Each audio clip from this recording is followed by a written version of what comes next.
The mimosa in my hand had gone flat 20 minutes ago, but I kept sipping it anyway, letting the bitter orange juice coat my tongue as I watched my sister Delilah hold court in the center of Mom's living room. She sat perched on the edge of the cream-colored sofa like a queen on her throne, one manicured hand resting protectively over the swell of her belly, the other gesturing dramatically as she regaled our cousins with yet another story about her pregnancy cravings. Before we jump back in, tell us where you're tuning in from, and if this story touches you, make sure you're subscribed, because tomorrow, I've saved something extra special for you.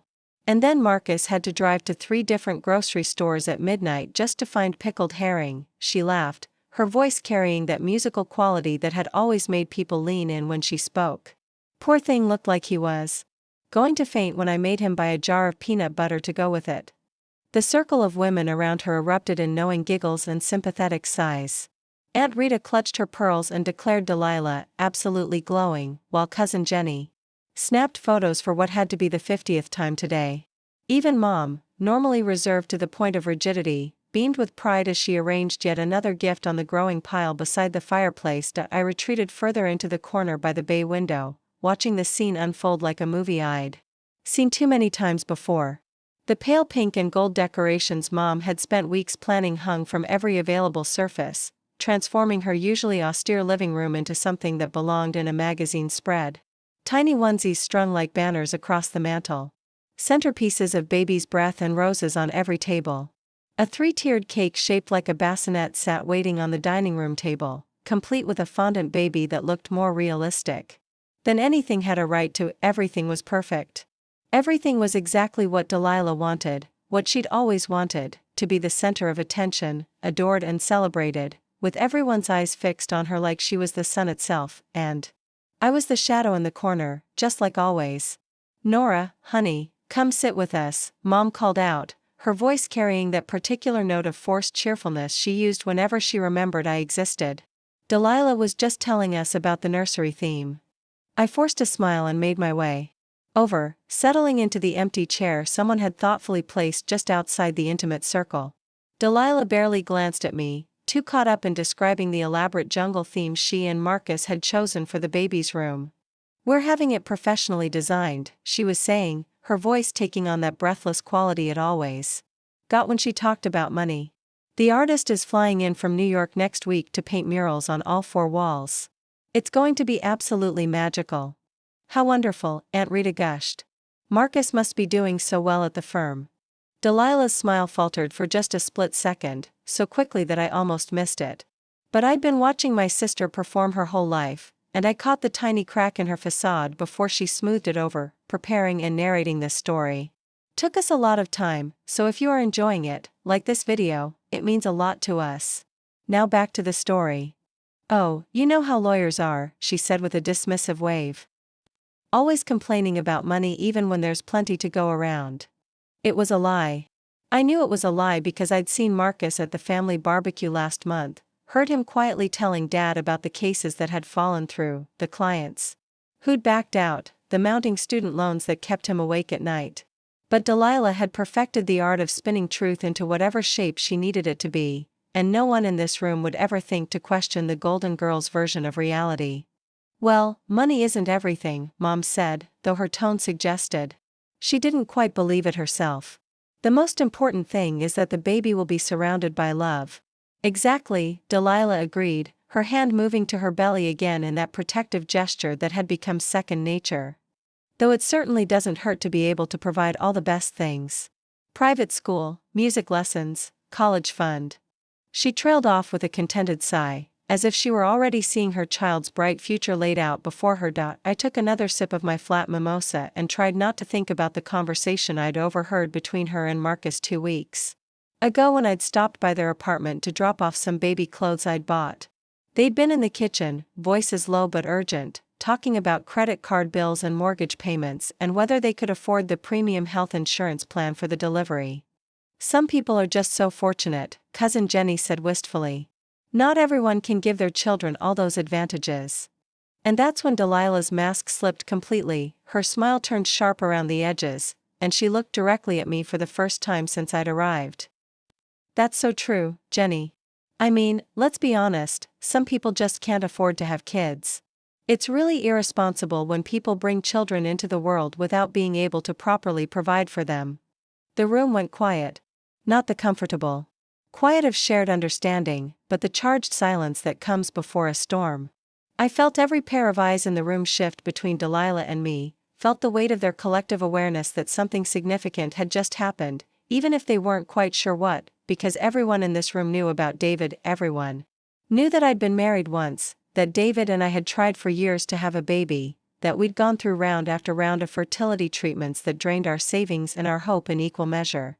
Everyone knew that the stress of it all had torn our marriage apart, left me divorced and childless at 32 while my younger sister got pregnant on her honeymoon, and everyone knew that I was still struggling financially, still trying to rebuild my life after losing everything I'd thought was permanent. Delilah's words hung in the air like smoke, and I watched her face carefully, looking for any sign that she realized what she'd just done. But there was nothing there except satisfaction, the same look she'd worn when we were kids, and she'd successfully gotten me in trouble for something I hadn't done. I mean, she continued, her voice taking on that artificially sweet tone she used when she was being particularly cruel. Children deserve stability, don't they? They deserve parents who can give them everything they need without having to struggle. The word struggle fell from her lips like a stone into still water, sending ripples of discomfort through the room. Mom's face had gone pale, and I could see her trying to figure out how to smooth over whatever this was without making it worse. Aunt Rita was studying her manicure with sudden intense interest, while Jenny had gone completely still, her phone forgotten in her lap. I set my mimosa down on the side table with deliberate care, my hands steadier than they had any right to be. Something cold and sharp was crystallizing in my chest, a feeling I'd been carrying for months without quite knowing what to do with it. "You're absolutely right, Delilah," I said quietly, my voice cutting through the uncomfortable silence. "Children do deserve stability. They deserve parents who can provide for them without having to worry about money." She smiled triumphantly, thinking she'd won whatever game she'd been playing. "Exactly. I'm so glad you understand." "I do understand," I agreed, standing up slowly. "Which is why I've made a decision." The room held its breath. "I'm going to be funding your baby's college fund," I announced, my voice clear and steady. "Every penny of it. From birth until graduation." The silence that followed was deafening. Delilah's mouth fell open, her face cycling through confusion, disbelief, and something that might have been panic. Mom looked like she'd been struck by lightning, while the cousins stared at me like I'd just announced I was sprouting wings. "Nora," Mom started, her voice barely above a whisper, "what are you talking about?" I smiled, and for the first time in months, it felt completely genuine. "I'm talking about making sure this baby has everything they need. After all, like Delilah said, it would be irresponsible to bring a child into the world without being able to provide for them properly." Delilah's face had gone white. "You can't. I mean, you don't have." She stopped, seeming to realize that finishing that sentence would only make things worse. "Don't have what?" I asked innocently. "The money?" "Oh, but I do. Quite a lot of it, actually." And that was when I dropped the second bomb. "You see, I never told any of you about the settlement from David's company. The wrongful termination lawsuit I helped him file before we divorced.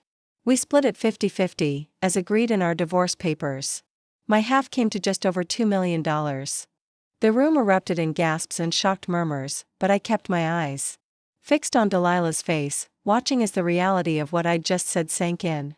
All this time, while she'd been treating me like a charity case, while the whole family had been looking at me with pity and barely concealed embarrassment, I'd been sitting on more money than any of them would see in a lifetime. $2 million? Mom whispered, sinking back into her chair. 2.3, to be exact, I confirmed. Invested wisely, it's been growing quite nicely. More than enough to fund a college education and then some. Delilah's hand had moved protectively to her belly again, but now the gesture looked desperate rather than serene. "Nora, you don't have to. I mean, Marcus and I are perfectly capable of, are you?" I interrupted gently. "Because from what I understand, Marcus's practice hasn't been doing quite as well as you've been telling everyone. And that's okay. Starting a law practice is hard. But you're right, children do deserve financial security." The words hung in the air like a challenge. I could see Delilah trying to figure out how to respond, how to maintain her perfect facade while dealing with the fact that her poor, struggling sister had just offered to pay for her child's entire education. "This is very generous, Nora," Mom said carefully, clearly trying to navigate the suddenly treacherous waters of family politics. "But perhaps you and Delilah should discuss this privately." "Oh, I think public is better," I said, my smile never wavering. After all, Delilah was just saying how important it is to be responsible about these things. I'm simply offering to help ensure that responsibility. I reached for my purse and pulled out a business card, placing it on the coffee table in front of my sister. "That's my financial advisor's information. Give him a call next week, and we'll set up the account. I'm thinking we'll start with 50,000 and add 10,000 every year until the baby turns 18. That should be more than enough for any college in the country, plus graduate school if they're interested." Delilah stared at the card. Like it might bite her. We couldn't possibly accept." "Of course you can," I said warmly. "You just said how important it is for children to have financial security. And besides, what kind of aunt would I be if I didn't want to help my niece or nephew get the best possible start in life?" The trap was perfect, and we both knew it.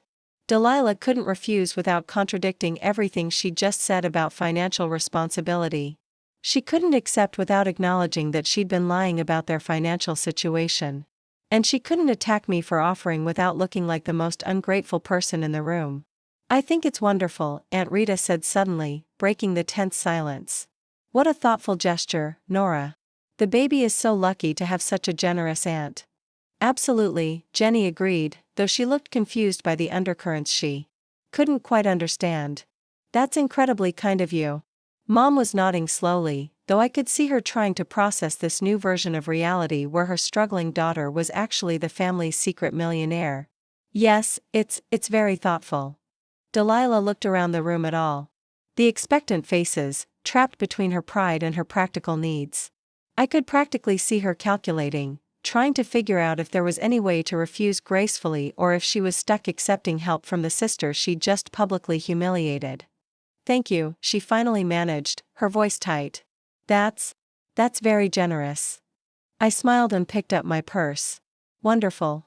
I'll have James call you next week to discuss the details." I started toward the door, then paused and turned back. "Oh, and Delilah? You were absolutely right about one thing. It really is irresponsible when people bring children into the world without being able to properly provide for them. Thank goodness that won't be an issue for your little one." I left them sitting there in stunned silence, the perfect baby shower decorations suddenly feeling like props in a play where everyone had forgotten their lines. As I walked to my car, I could hear the excited chatter starting up behind me, voices overlapping as everyone tried to process what had just happened. I pulled out of Mom's driveway with a lightness in my chest I hadn't felt in years.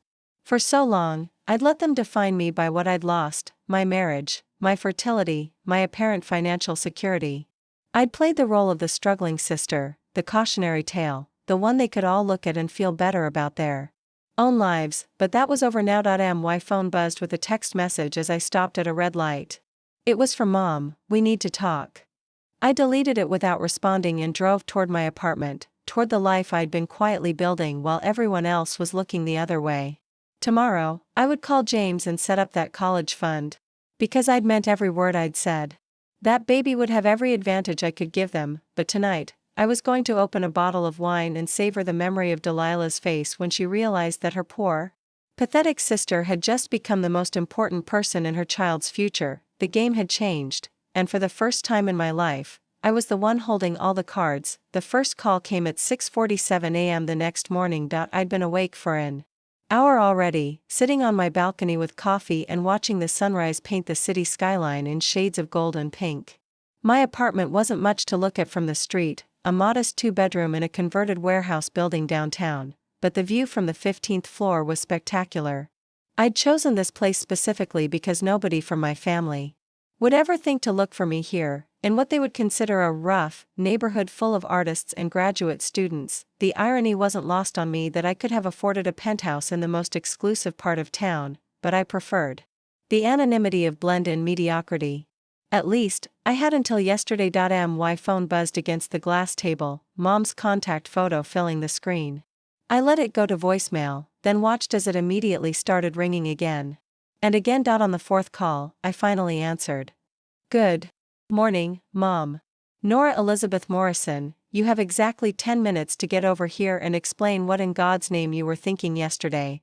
Her voice was sharp enough to cut glass, using my full name the way she had when I was 7 and had tracked mud through her pristine kitchen.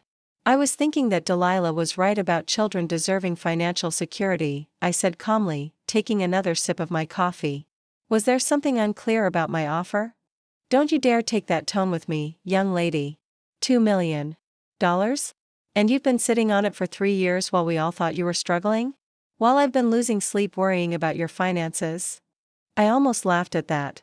Mom had never lost a minute of sleep over my finances. If anything, my apparent poverty had been convenient for her. It meant she could focus all her attention and resources on Delilah without feeling guilty about the obvious favoritism. I never asked you to worry about my finances, I pointed out. In fact, I specifically told you multiple times that I was doing fine on my own. Fine? You drive a 12-year-old Honda and shop at Target. And? There's nothing wrong with either of those things. I happen to like my car, and Target has perfectly good clothes. I paused, letting the silence stretch. Unless you're saying there's something shameful about not flaunting wealth? I could practically hear her grinding her teeth. That's not the point, and you know it. The point is that you deliberately let us believe you were poor? I supplied helpfully. Struggling? A failure? A cautionary tale about what happens when marriages fall apart. Nora, no, Mom. Let's be honest about what this is really about. You're not upset that I have money. You're upset that I didn't tell you about it, because that means you can't control it. You can't decide how I should spend it or who deserves it more. The sharp intake of breath on the other end told me I'd hit the mark. That is completely unfair. And you know it. Is it? When's the last time you asked me how I was doing? Not financially, just in general. When's the last time you called me just to talk, without needing something or wanting me to do something for Delilah? The silence stretched long enough that I wondered if she'd hung up. That's different, she finally said, but the conviction had gone out of her voice. How is it different? Because Delilah needs more support right now. She's pregnant. And Marcus is trying to build his practice, and they have so much stress. And I've been rebuilding my entire life after a divorce that nearly destroyed me, but somehow that didn't merit the same level of concern. You're stronger than she is, Mom said quietly, and for the first time in years, she sounded uncertain. You always have been. Delilah, she's more fragile.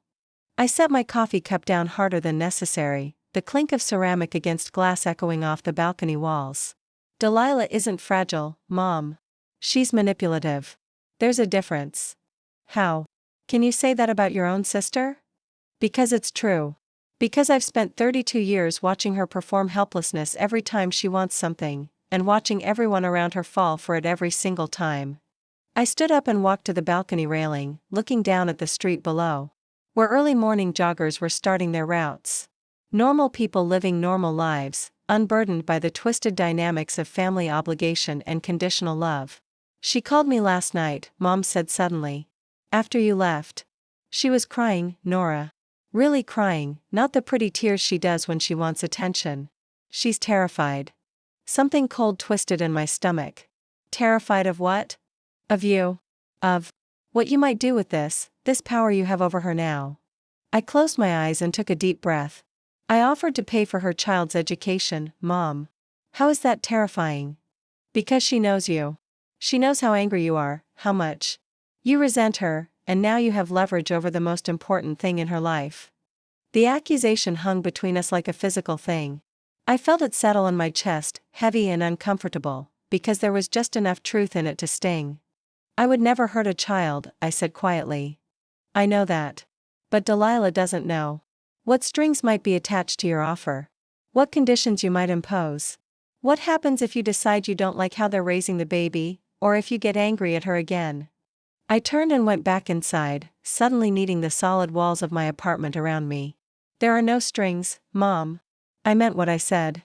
That money is for the baby, period. Then why didn't you just write a check quietly? Why did you have to make such a public spectacle of it? And there it was, the question I'd been asking myself since I'd gotten home last night. Why had I chosen to announce it that way, in front of everyone, with just enough theatrical timing to maximize the impact? Because, I said slowly, for once in my life, I wanted her to know what it felt like to be blindsided. To have someone else control the narrative.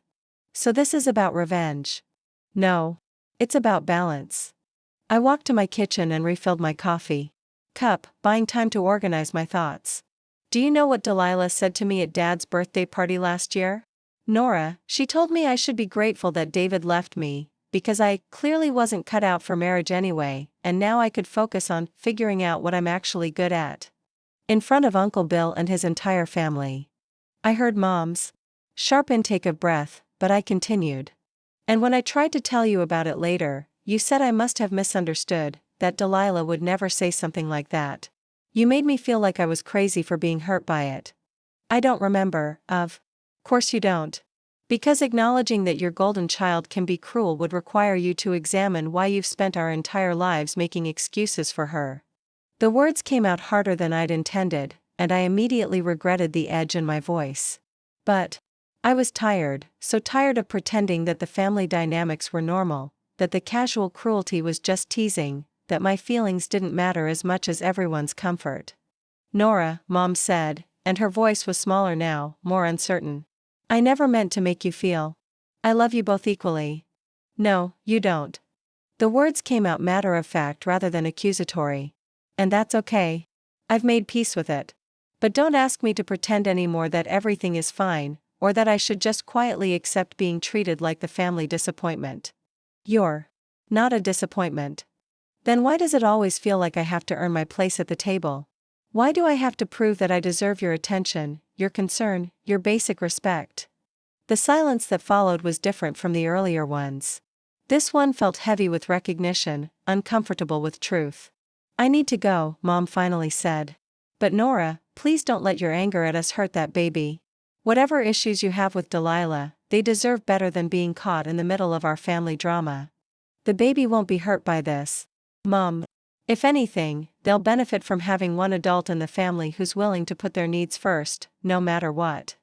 After she hung up, I sat in my kitchen for a long time, staring at my reflection in the black screen of my laptop. The conversation had drained me in a way I hadn't expected, left me feeling raw and exposed. My phone buzzed with a text message. This time it was from Delilah. We need to talk.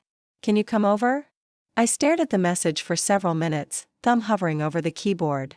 The smart thing would be to ignore it, to let her stew in uncertainty for a while longer. But something in the simplicity of her request, the lack of her usual dramatic flair, made me curious. I'll be there in an hour. The drive to Delilah and Marcus's apartment complex took me through the tree-lined neighborhoods where we'd grown up, past the elementary school where she'd been student council president and I'd been the weird kid who ate lunch alone in the library, past the high school where she'd been homecoming queen and I'd been editor of the science magazine that nobody read. Funny how geography could hold so much history. Their apartment building was one of those new constructions designed to look historic, all fake brick and artificial charm. The kind of place that charged premium rent for the illusion of character. I'd helped them move in 2 years ago, back when Marcus's practice was just getting started and they were still optimistic about their financial future. Delilah answered the door before I could knock, like she'd been watching from the window. She looked terrible, hair pulled back in a messy bun, no makeup, wearing one of Marcus's oversized t-shirts over leggings. Her eyes were red and puffy in a way that suggested she'd been crying for hours. Thank you for coming, she said quietly. Stepping aside to let me in, the apartment was messier than I'd ever seen it.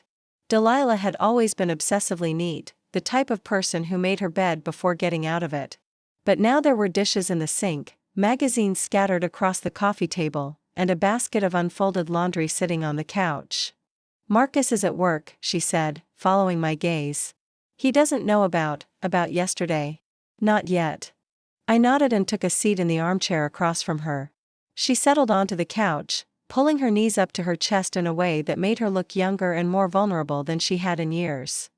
I owe you an apology, she said without preamble. What I said yesterday, about people not being able to afford children. I knew exactly what I was doing. I wanted to hurt you, and I did. The directness of it caught me off guard. I'd been prepared for deflection, for manipulation, for tears designed to make me feel guilty. Not for a straightforward admission of guilt. Why? I asked simply. She was quiet for a long moment, absently rubbing her belly in that protective gesture I'd noticed yesterday. Because I was scared, she finally said. Because everything feels like it's falling apart, and I didn't know how to handle it, so I took it out on you. What's falling apart? Delilah laughed, but there was no humor in it. Where do I start? Marcus's practice is hemorrhaging money. We're 3 months behind on the rent. I had to put groceries on a credit card last week, and we're already maxed out on 2 others. She gestured around the apartment with a bitter smile. All of this? The furniture, the decorations, even most of my clothes? It's all financed. We've been living on borrowed money and borrowed time, pretending everything was fine because I couldn't stand the thought of admitting that we're failing. I felt a familiar pang of sympathy, quickly followed by frustration. Why didn't you just ask for help? Why did you have to keep up the charade? Because. She trailed off, then shook her head. Because admitting I need help would mean admitting that I'm not perfect. And if I'm not perfect, then what am I? The question hung in the air between us, loaded with years of unspoken family dynamics. You're my sister, I said quietly. That should be enough.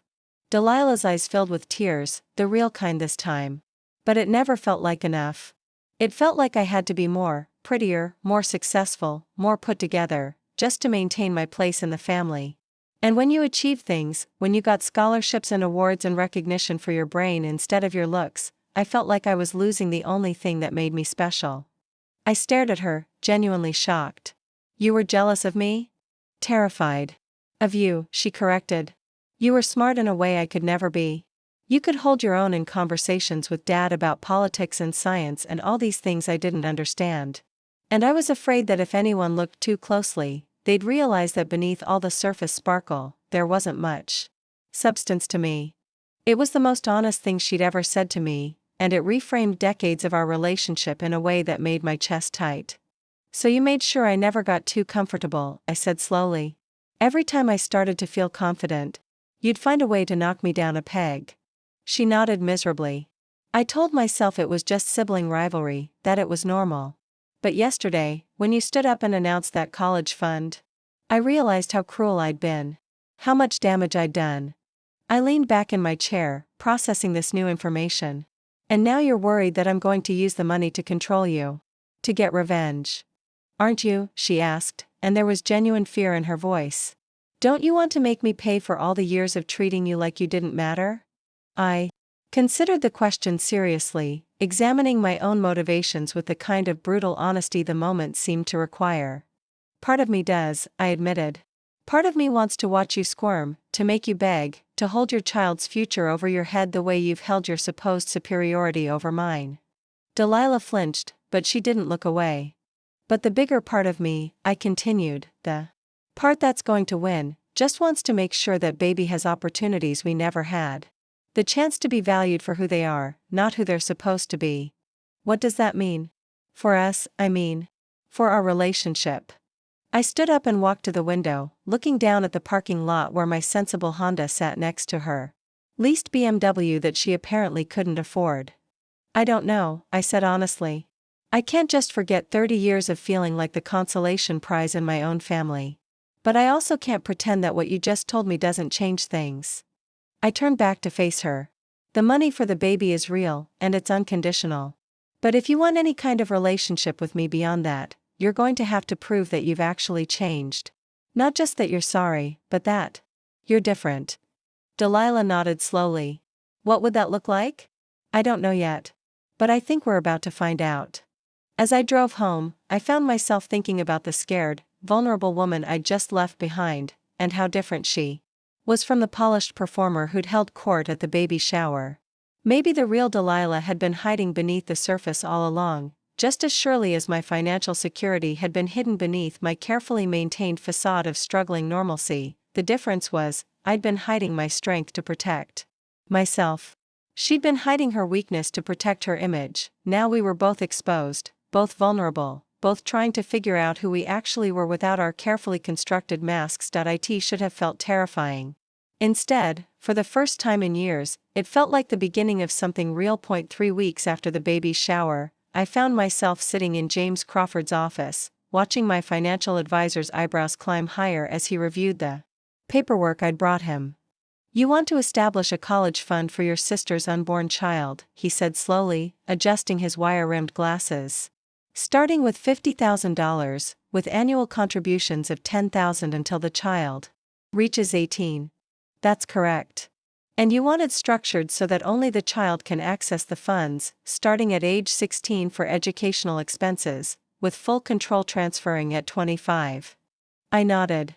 "I want to make sure the money actually goes to education, not to bail out the parents if they get into financial trouble again." James set the papers down and leaned back in his leather chair. "Nora, I have to ask, are you sure about this? It's a significant commitment, and given what you've told me about your family dynamics, I'm sure." I had been thinking about little else for the past 3 weeks, turning the decision over in my mind like a puzzle piece until I was certain it fit exactly where I intended it to. "All right then. We'll need your sister and her husband to sign some paperwork acknowledging the terms, but the account will be entirely under your control until the child comes of age." As James began pulling together the necessary documents, my phone buzzed with a text from Delilah. "Baby appointment at 2 p.m. Would you like to come?" I stared at the message for a long moment. Since our conversation at her apartment, we'd been texting sporadically, nothing deep, just small check-ins and practical questions about the college fund. She'd been giving me space, probably still afraid of pushing too hard and triggering whatever revenge she imagined I was planning. "I'll be there," I typed back. The medical office was one of those upscale practices that catered to women who could afford premium healthcare, or at least, women who could convince their insurance and credit cards to cover the illusion of premium healthcare. Delilah was already in the waiting room when I arrived, sitting next to Marcus, who looked like he'd aged 5 years in the past month. "Nora," he said, standing up awkwardly. "Thank you for everything. The college fund, I mean. It's incredibly generous."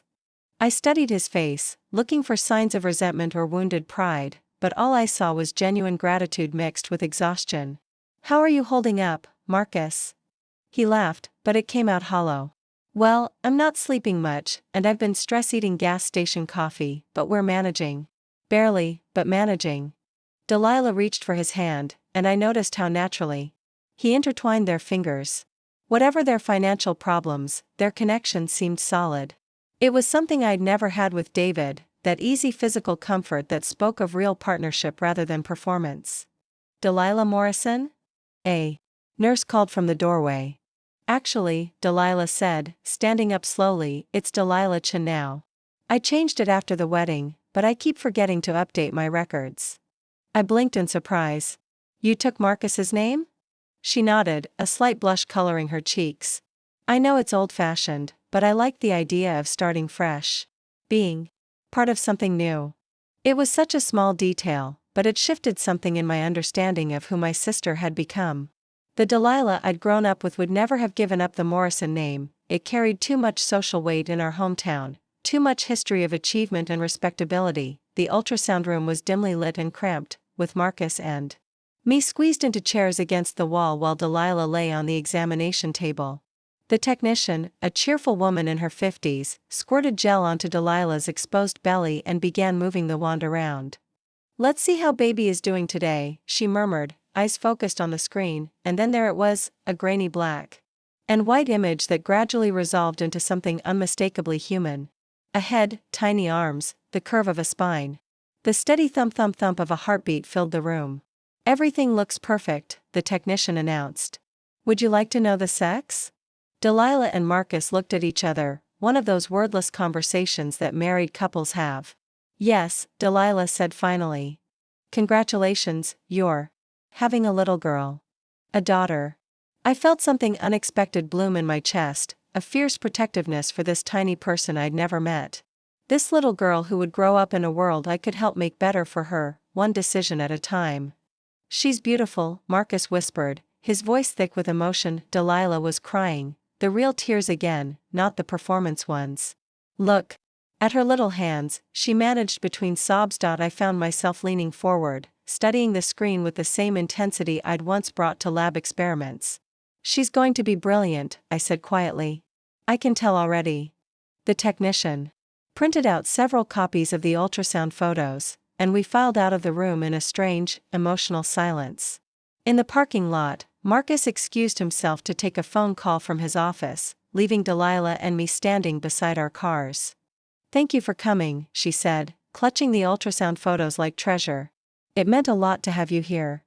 "Thank you for asking me." I hesitated, then decided to voice the question that had been nagging at me since we'd left the appointment. "Have you thought about names?" Delilah's face lit up in a way I hadn't seen since we were children. "We have a few ideas, but nothing definite yet. Marcus likes Elena, and I've always loved Grace. What do you think?" It was the first time in years that she'd asked for my opinion on something that mattered to her, and I considered my answer carefully. "Grace Elena Chen," I said slowly, testing how it sounded. "It has a nice rhythm. Strong but elegant." "Grace Elena," Delilah repeated thoughtfully. "I like it. Grace Elena it is." We stood there for another moment, both of us aware that something fundamental had shifted between us. Not forgiveness exactly, that would take longer, but recognition.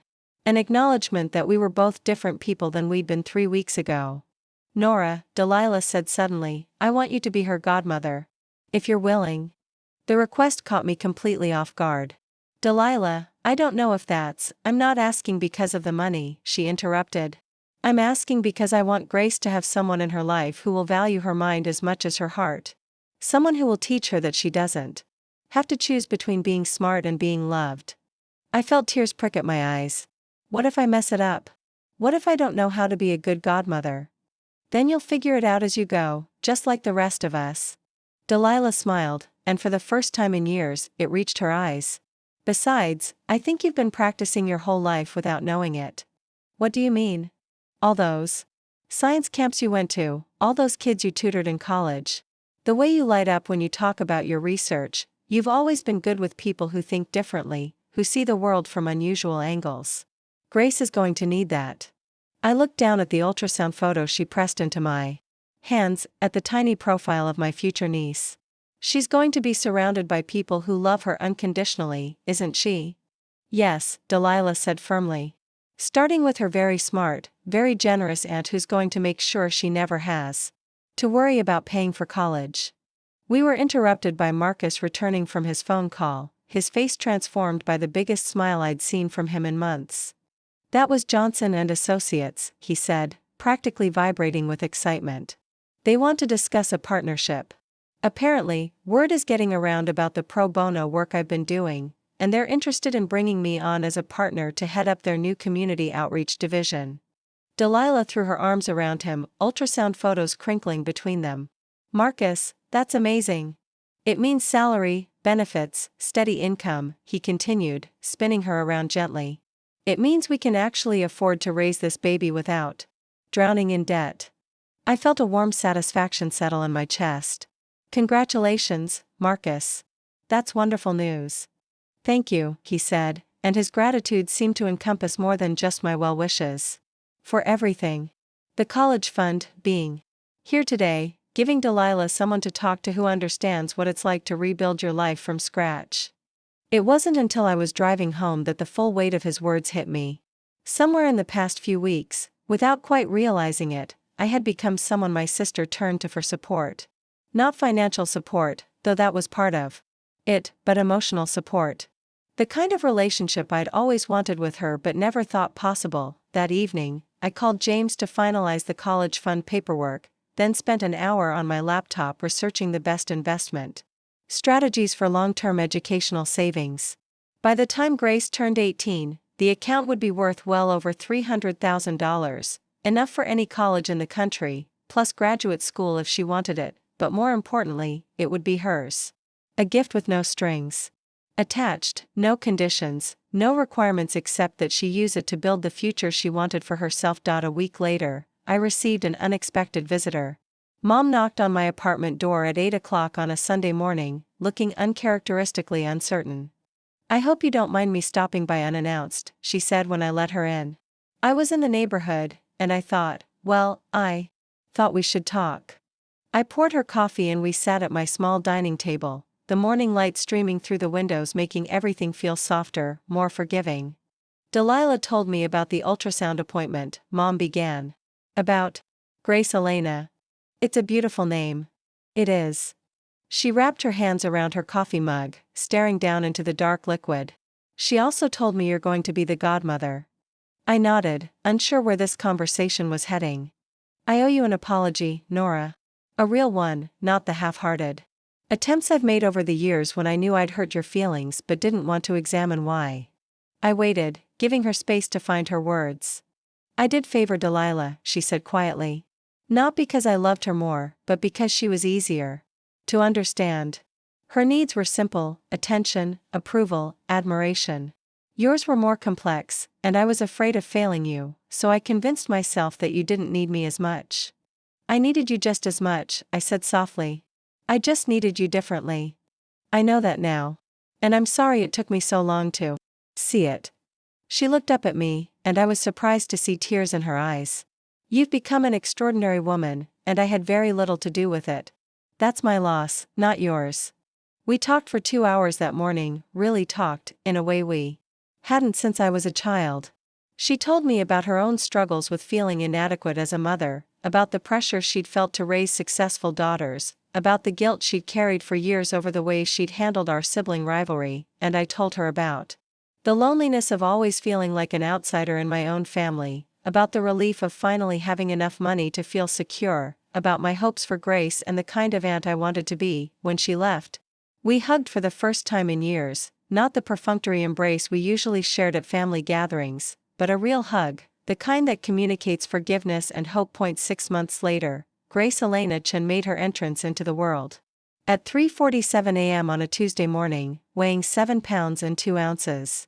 I was the second person to hold her, after Marcus, and when she wrapped her tiny fingers around mine, I felt something click into place that I hadn't even realized was missing. Hello, beautiful girl, I whispered to her. I'm your Aunt Nora. And I'm going to make sure you never doubt how much you're worth. Delilah, exhausted but radiant, smiled at me from the hospital bed. She's going to be spoiled rotten, isn't she?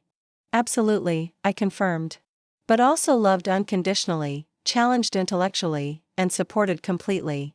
She's going to know exactly how precious she is. As I held my niece, I thought about the college fund that was already growing in her name, about the opportunities that would be available to her, about the family she was being born into, imperfect but trying, complicated but caring. Grace opened her eyes then, dark and alert, and seemed to look directly at me. In that moment, I made her a silent promise: she would never have to choose between being smart and being loved, never have to hide her light to make others comfortable, never have to prove her worth to earn her place in the family. She would be celebrated for exactly who she was. From her very first day, the baby shower had been about power and pride, about old wounds and family dysfunction. But this, holding Grace, watching Delilah and Marcus become parents, feeling the love that surrounded this tiny new person, this was about redemption.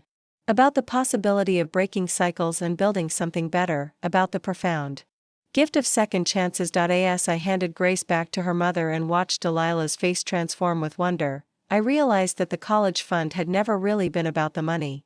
It had been about creating space for love to grow, for forgiveness to take root, for a family to heal itself one generation at a time, and maybe, just maybe, that was worth more than any amount I could ever put in a bank account. Epilogue 5 years later, Grace's 5th birthday party was nothing like the elaborate baby shower where this all began.